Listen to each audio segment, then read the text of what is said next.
more handouts. But it is, I mean, I guess the political question from this piece will be, Donald Trump's political brand can handle anything, but do his voters think that this is a fraud too far? There is one vulnerability sort of buried in this piece that I think could be politically problematic, and that is this shell company that they pumped all this money into ostensibly to just enrich the Trump kids. What they ended up doing is they would jack up rents on people who were tenants of Fred Trump's real estate empire as a way to sort of justify all these fake expenditures that were being made by this company. That can be distilled into a pretty potent political attack, which is they schemed the tax code to enrich themselves, and they passed the bill onto the lower, the people who are paying rent. And, whether Democrats can put forward someone who could articulate that case is another question, but that seems pretty straightforward slam dunk politics right there. Jennifer Rubin is with us. Jennifer Rubin knows more about taxes than I do. Jennifer, I want to ask you for your thoughts on the piece and whether you can weigh in on this political question that emerges. That this is a myth-busting investigative piece of journalism. It blows apart the myth that Donald Trump repeated himself, that based on a $1 million loan, he created all the fortune and all the gold stuff in his apartment and all the planes and whatnot. What do you think the political significance will be of this body of reporting?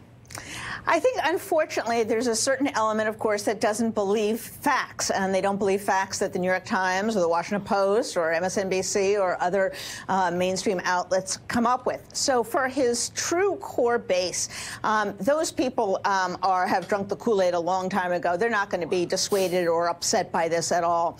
And I think the problem for Trump's opponents has always been that once this myth gets set in stone, once the lie gets set, everything else just kind of falls away, careens off of him.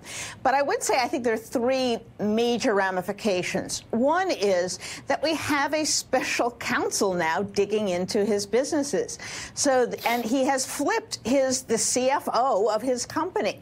So to the extent to which any of these practices have continued or he's benefited from these practices, that may be something that Mr. Mueller is going to find out. And you remember why Donald Trump drew that red line. He didn't want people going into his finances. I think there's another, which is Donald Trump is probably the neediest person on the planet. He constantly needs reaffirmation. He constantly needs to be told what a success he is. Constantly has lied about his wealth. Why? Because he didn't do it on his own. He didn't do anything on his own. His father was a genius. His father made millions and millions, perhaps billions. But Donald Trump really hasn't done anything. You could have done a lot better putting this in the stock market, in a money market account, than giving it to Donald Trump. So I think for him personally, this is part of the explanation for his neediness and his penchant for exaggeration and for falsehoods, that he's built a world that is completely divorced from reality, because the reality is he's not that smart or he's not that successful. Lost a lot of money over the years. Last thing I think it comes back to, Donald Trump, he does not give up easily. And what he will say is, look how I have paid back the American people. Look how I have bequeathed this wonderful economy to the American people. What are you talking about? 20, 30 years ago, somebody didn't pay some taxes. That's how his mind works. He is constantly the victim, constantly the one who is aggrieved, and he's constantly the hero of the American people, pulling one rabbit out of a hat after another. So he will turn this around and say, look, I've used all of this for the benefit of the American people. Aren't you going to thank me? Let me read you.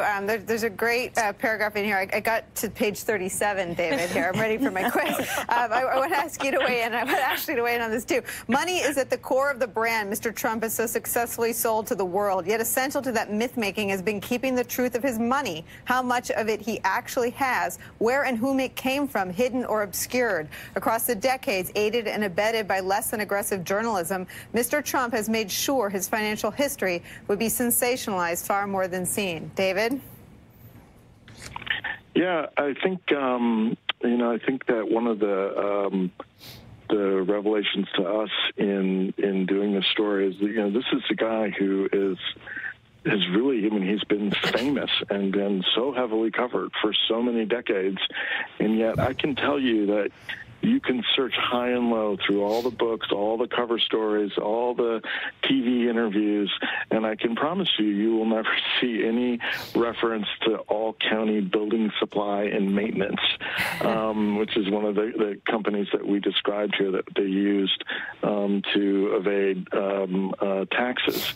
And it's a reminder of how little we actually know about the financial history of Donald J. Trump.